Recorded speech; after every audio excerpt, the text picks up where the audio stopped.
Des castors fabriqués dans d'anciens ateliers de la SNCF à Charleville-Mézières, on vous explique. Alors en matière de transport ferroviaire, lorsque l'on parle de castor, on ne parle pas du tout de ça, mais on parle plutôt de ça. Vous aurez compris tout seul pourquoi j'ai préféré les faire apparaître au montage plutôt que les prendre dans la main. En fait, ce sont des wagons très spéciaux qui permettent le transport des déchets nucléaires. Alors des déchets nucléaires, il en existe de toutes sortes, de toutes tailles, comme cette simple pince. Il suffit que l'outil ait été utilisé au sein du réacteur ou dans une zone nucléaire pour que cela devienne un déchet nucléaire. Alors bien sûr, il y a aussi des déchets beaucoup plus dangereux, beaucoup plus volumineux, notamment le combustible.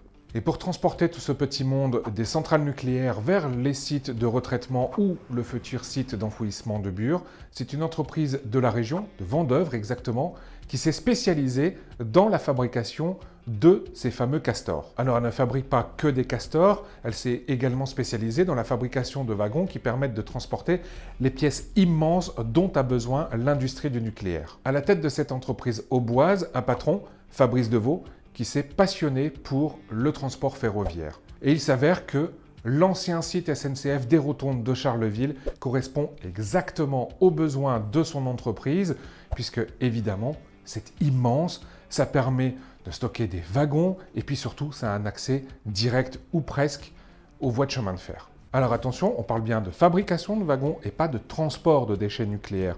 C'est là que les wagons vont être fabriqués et puis ensuite mis sur le réseau ferré à disposition des industries. Si le projet aboutit, on parle de 20 emplois créés à Charleville et puis surtout d'une friche industrielle historique à forte valeur patrimoniale qui va reprendre vie.